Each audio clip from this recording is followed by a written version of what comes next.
suis pas un spécialiste de la ville, hein. Bon, je vais dire quelques mots sur des choses que vous savez, je pense. Donc le réchauffement climatique, il est là, et c'est quelque chose qui a de l'inertie.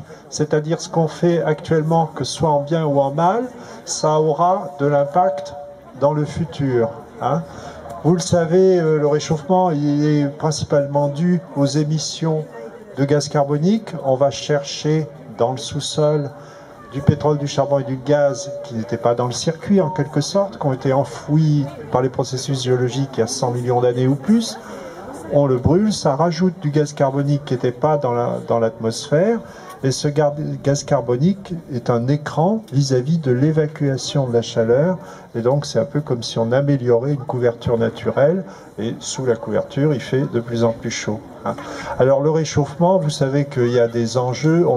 On pense que les conséquences seront maîtrisables entre guillemets si on ne dépasse pas 1,5 degré ou peut-être 2 degrés par rapport au pré-industriel, sachant qu'on a déjà quand même parcouru presque 1 degré, hein.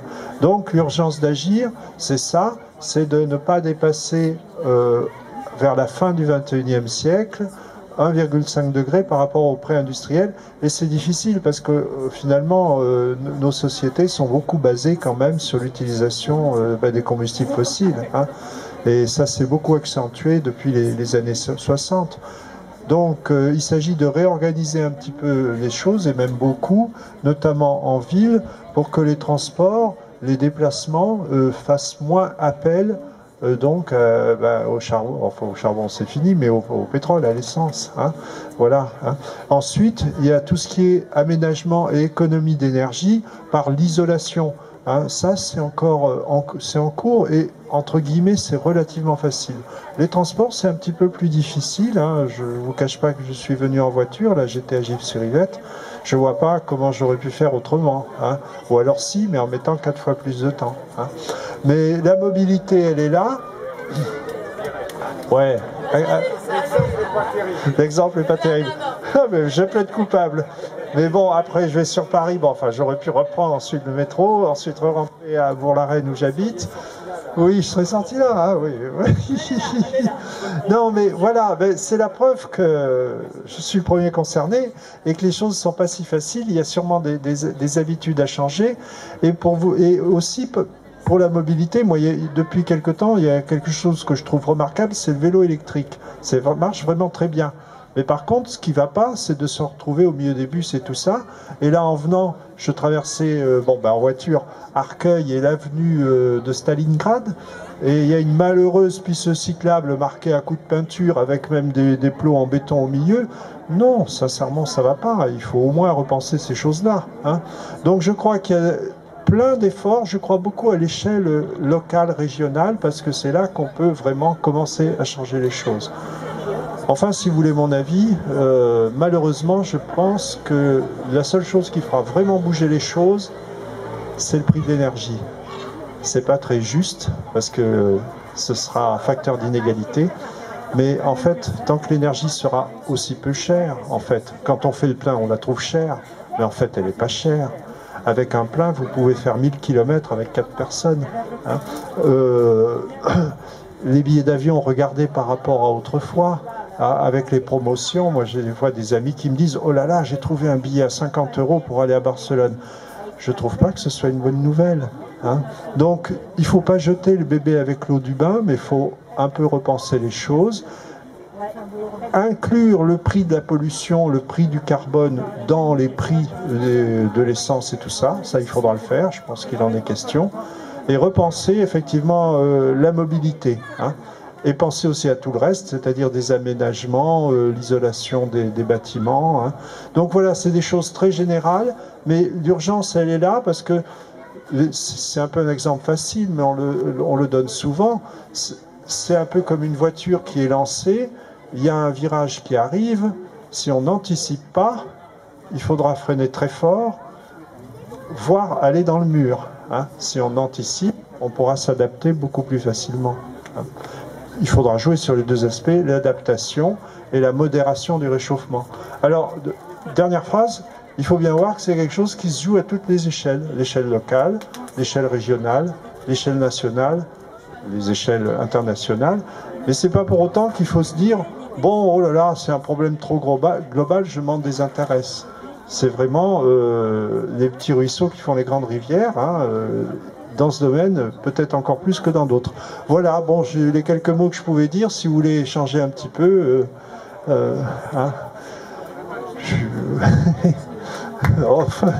merci. J'ai pas dit des choses extraordinaires. Je pense que vous savez tout ça. Vous avez vu l'exemple récent des ouragans. Une chose qui est sûre, c'est que les impacts seront plus graves à cause de l'élévation du niveau de la mer. Pour commencer. L'élévation du niveau de la mer, on attend 70 cm à la fin du siècle, donc l'eau rentrera beaucoup plus facilement. Deuxième point, c'est le réchauffement qui favorise l'élévation de la température de la surface de la mer et donc la force des ouragans.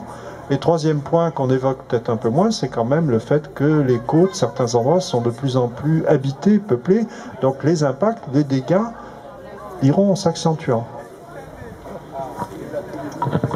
Moi, je voulais faire une remarque pour rebondir. Vous disiez que vous n'étiez pas spécialiste des problèmes climatiques en zone urbaine, en ville, mais qu'est-ce que vous pouvez nous dire par rapport à un réchauffement climatique? Alors, la globalité, c'est peut-être 2 à 4%, 2 à 4 degrés à l'échelle de la planète.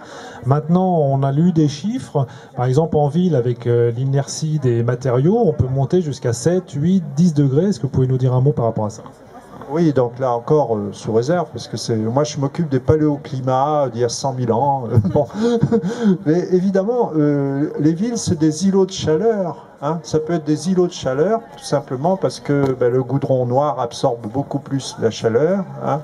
En fait, j'en profite pour redire l'effet de serre. Vous avez la lumière du soleil, l'énergie lumineuse, la lumière qui arrive, qui traverse l'atmosphère, et au contact de la matière, ça se transforme en chaleur. C'est pour ça que le goudron en été qui est noir est très chaud, une pierre noire est très chaude.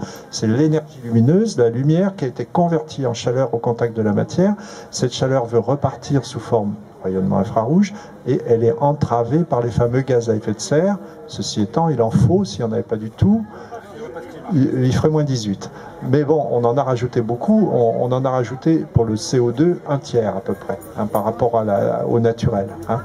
Donc la chaleur dans les villes, c'est lié à des îlots de chaleur, et donc on peut essayer de modérer les îlots de chaleur.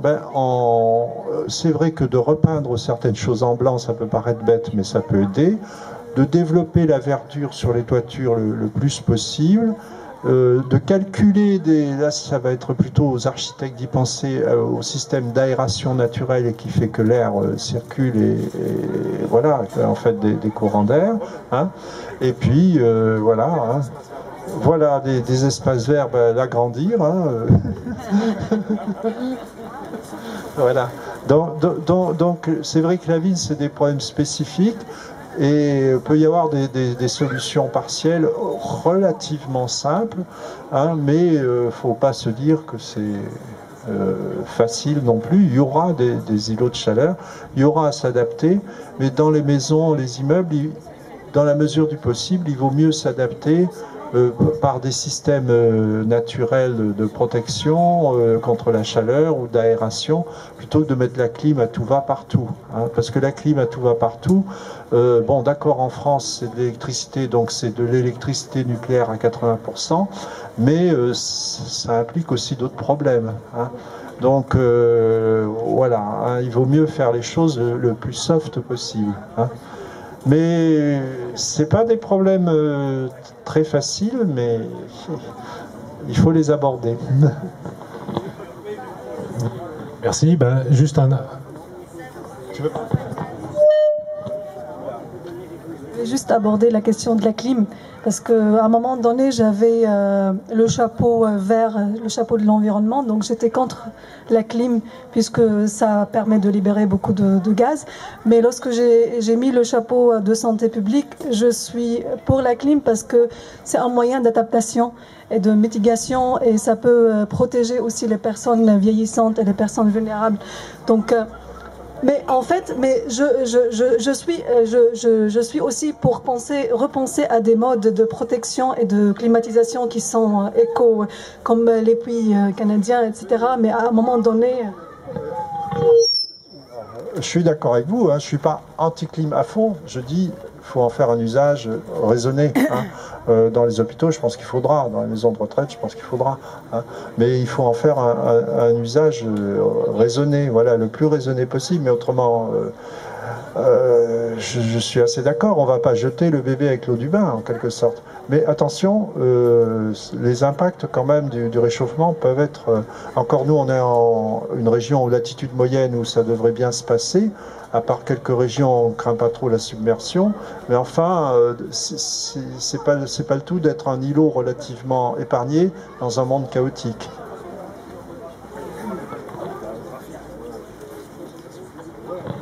Oui, donc c'est une question assez compliquée. Je voulais savoir, est-ce que on dit que le fait de planter des arbres, ça aurait un effet d'absorption, tout ça pour vous c'est illusoire ou ça n'a pas de poids ou qu'est-ce que vous en pensez?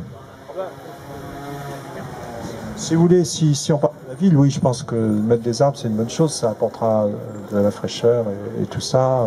Hein. Sinon, d'une façon générale, planter des arbres, c'est aussi une bonne chose, mais ça dépend ce qu'on fait. Si on plante des arbres à la place comment ça s'appelle, d'une monoculture intensive, c'est une bonne chose. Si on plante des arbres, au contraire, pour faire de l'agriculture relativement intensive à la place d'une forêt primaire et sa biodiversité, c'est une mauvaise chose. Donc voilà, il faut... Hein. Mais je pense qu'en ville, surtout en France, voilà, les fameux palmiers à huile, voilà. Hein. Là, si vous voulez, je pense que la biodiversité sera peu impactée. Mais, encore une fois, il faut réfléchir et essayer de faire des choses, voilà, comment dire... Il ne faut pas se dire aussi qu'il y a une solution unique et parfaite. Voilà, il faut jouer sur tous les leviers. Et le principal levier, c'est mieux utiliser d'une manière générale l'énergie, donc en repensant l'urbanisme, les transports et tout ça. Et pour nous aider à mieux utiliser l'énergie, moi, mon opinion, c'est qu'il faut qu'elle soit plus chère. Mais bon, il faut...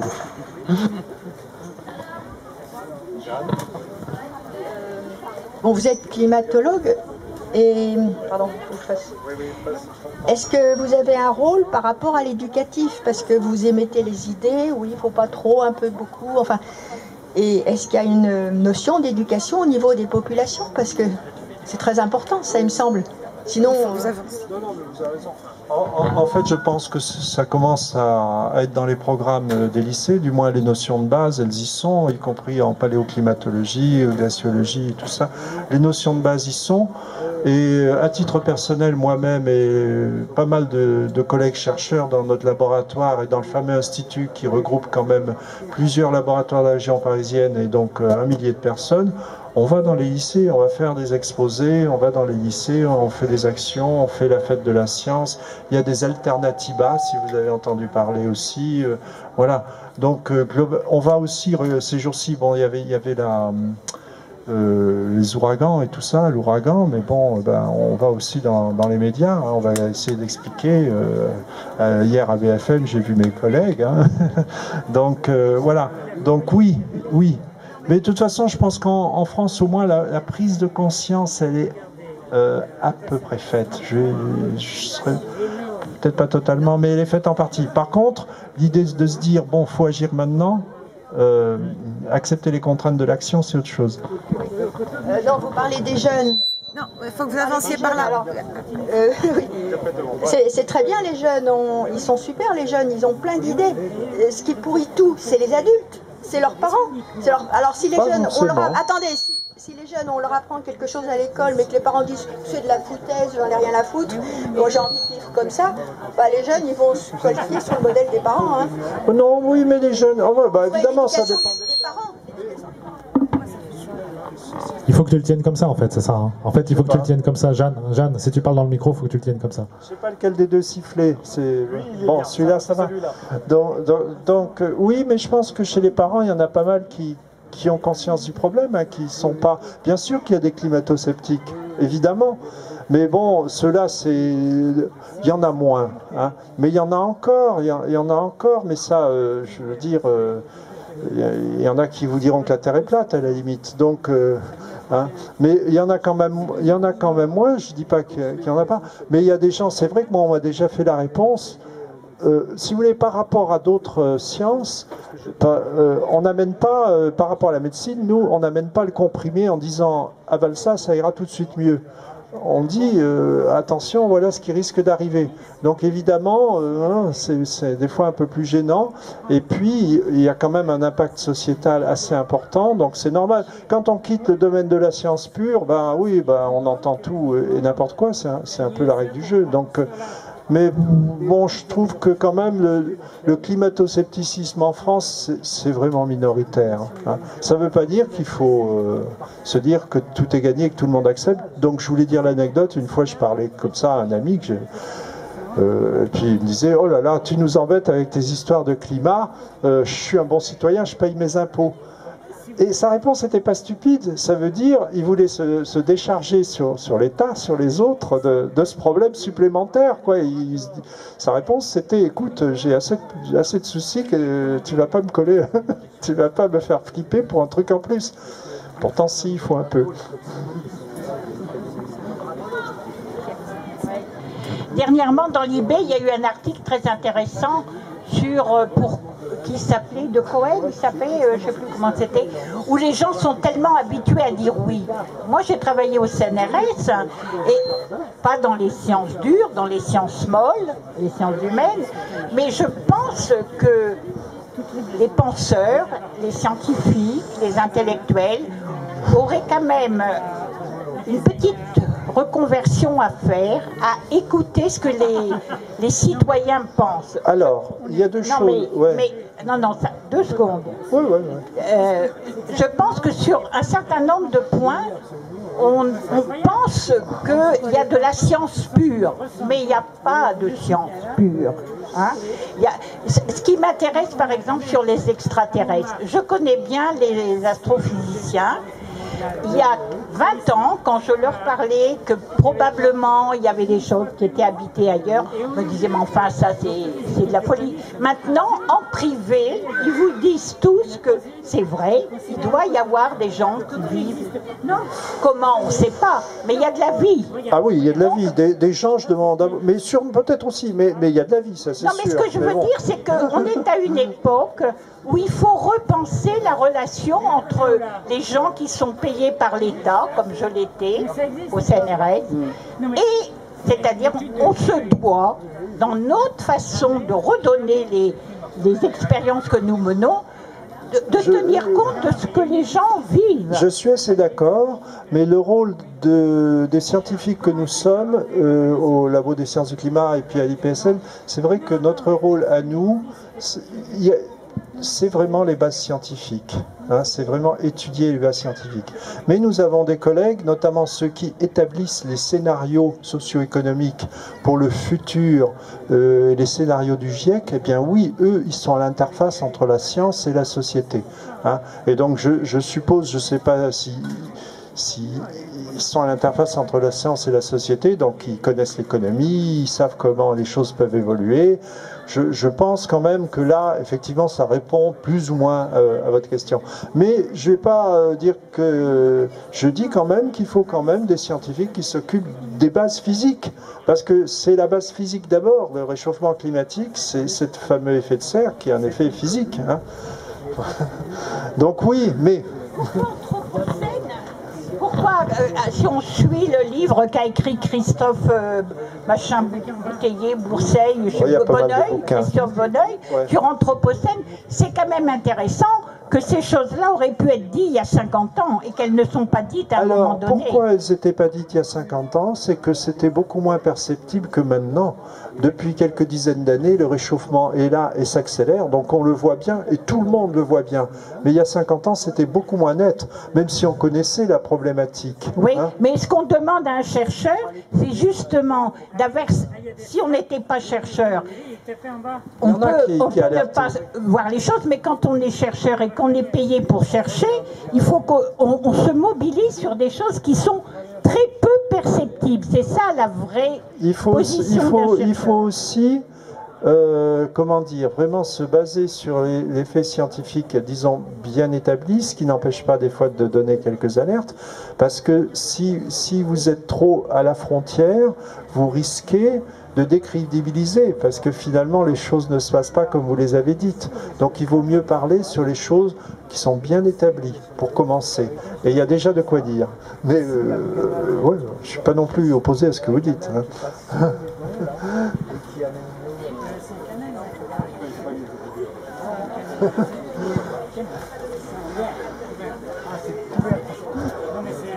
Mais je crois encore vraiment à l'action aux échelles voilà, locales et régionales, intercommunales. Je reparlais des pistes cyclables. Alors des fois, quand on change de commune, la piste cyclable s'arrête. C'est quand même un peu malheureux. Donc je pense qu'il faudrait même des lois pour obliger au niveau des intercommunalités de synchroniser un peu tout ça. Il y en a peut-être, je ne suis pas spécialiste, mais enfin...